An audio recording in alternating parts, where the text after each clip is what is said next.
تحقیق ایسی ہونی چاہیے کہ جس کے اندر رسول اللہ کو مستثنا کیا گیا ہو کہ ساری امت کی وراثت تو چلے گی قرآن کے اس قانون کے مطابق، لیکن پیغمبر کی وراثت نہیں ہوگی، اس کی نہیں چلے گی۔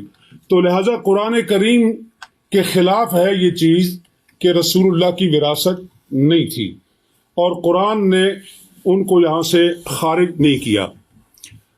اب حضرت ابو بکر رضی اللہ عنہ نے حضرت فاطمہ کے کلیم کو رد کرنے کے لیے جو روایت پیش کی، بخاری میں بھی ہے، مسلم میں بھی ہے، دوسری تمام شیعہ کتابوں میں بھی ہے اور سنی کتابوں میں بھی، اس کے اندر 3 پوائنٹ ہیں۔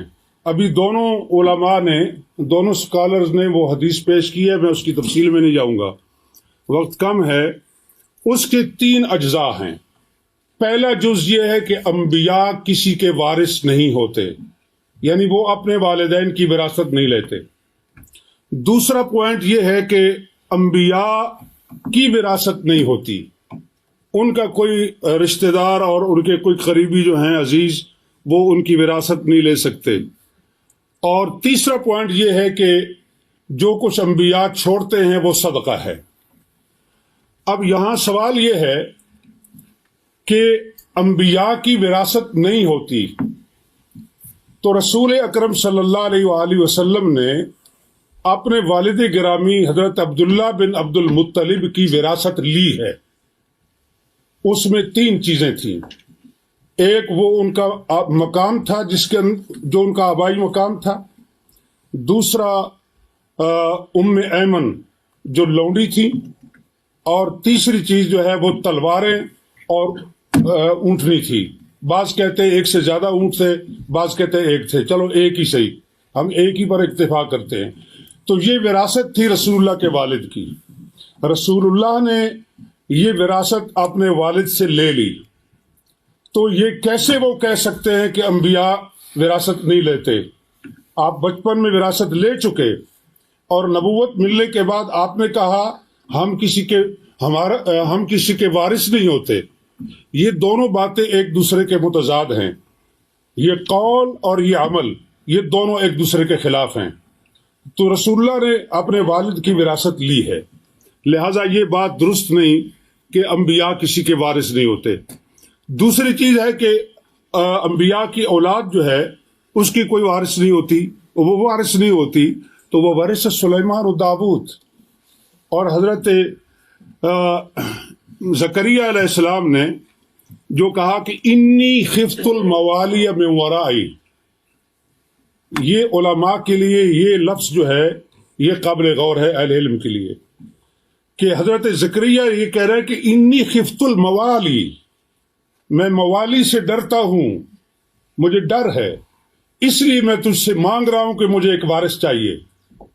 اب یہاں جو سکالر یہ فرماتے ہیں کہ یہ وراثت علم کی وراثت تھی، نبوت کی وراثت تھی، تو خفت الموالی کو آپ کہاں لے کے جائیں گے؟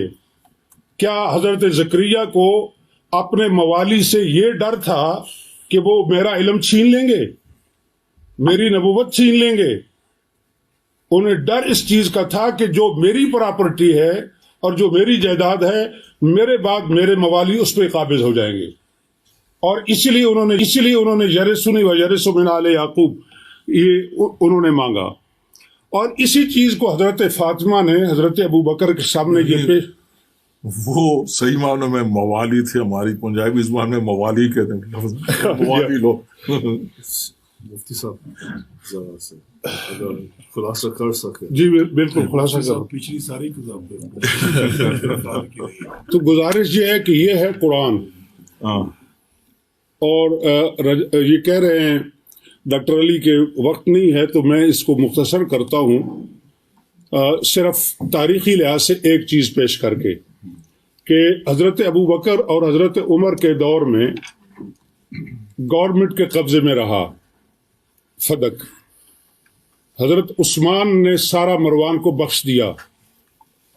اگر مسلمانوں کی پراپرٹی تھی تو تیسرے خلیفہ کو یہ حق کس طرح تھا کہ وہ مروان بن الحکم کو سارا دے دے؟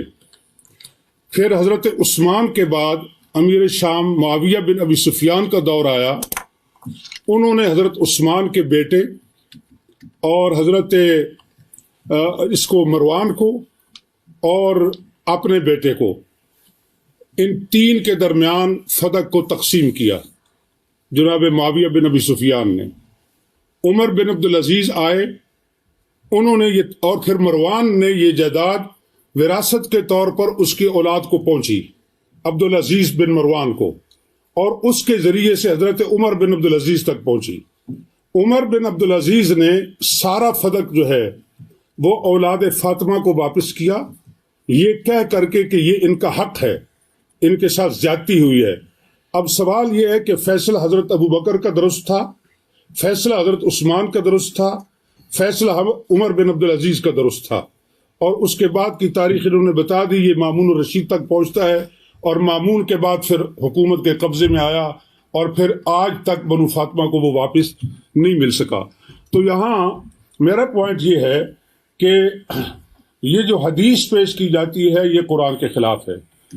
اہل سنت کے محدثین کے اصول کے مطابق قرآن پر پیش کرو، درایت پر پیش کرو، اگر اس لحاظ سے روایت ٹھیک ہے تو قبول کی جائے گی، ورنہ اس کو رد کیا جائے گا۔ بخاری کے اندر روایت آنے کا یہ مطلب نہیں ہے کہ ہم اس کو آنکھیں بند کر کے قبول کر لیں، یہ روایت قرآن کے شرعین خلاف ہے۔ بسم اللہ الرحمن الرحیم۔ کہ ایسی ہونی چاہیے